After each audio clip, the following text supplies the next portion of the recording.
राष्ट्रवादी काँग्रेसचे अध्यक्ष शरद पवार यांच्या 75 निमित्त बारामतीमध्ये त्यांचा खास सत्कार करण्यात आला।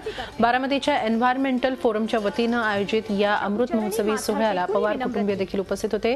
पवार एमईएस हायस्कूलमध्ये शिकत असताना त्यांचे वर्ग शिक्षक असलेल्या श्रीधर गोपटेंच्या हस्ते त्यांना गौरवण्यात आलं। आपण वय विसरून आजपर्यंत समाजकारण आणि राजकारणात काम केलं, त्यामुळे माझ्या वयाची फारशी काळजी करू नका, मला आणखीही कामं करायची आहेत अशी इच्छा पवारांनी यावेळी बोलून दाखवली। मला हे होत नव्हतं की या मेजवानीचे निमित्त मी आहे आणि त्याच्यामध्ये परत माझ्या 75 वयाची आठवण या ठिकाणी करून दिली। खरं म्हणजे हा काही माझ्या एक प्रकारचा अन्याय आहे। पुन्हा पुन्हा तुम्ही 75 वर्षाचे झाले हे सांगायचं काय करणार आहे? आम्ही असा विचार करतोय की वयाचा विचार न करता आपण काम करत आहोत आणि तुम्ही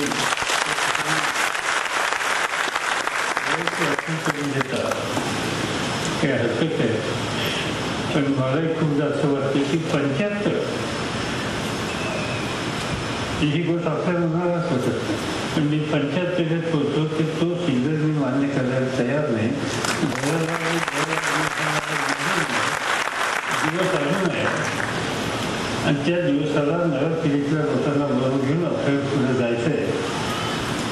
जे शिकायला मिळेल ते अजूनही शिकायचं आणि जे काही चांगलं करता येईल ते करण्याच्या संबंधीचा प्रयत्न करायचा, हे सूत्र घेऊन पुढची वाटचाल करायची ही भूमिका माझ्या स्वतःच्या मनामध्ये आहे आणि त्यामुळे मी तुम्हाला आग्रहानं सांगेन, पुन्हा पुन्हा मला 75 आठवण करून देऊ नका।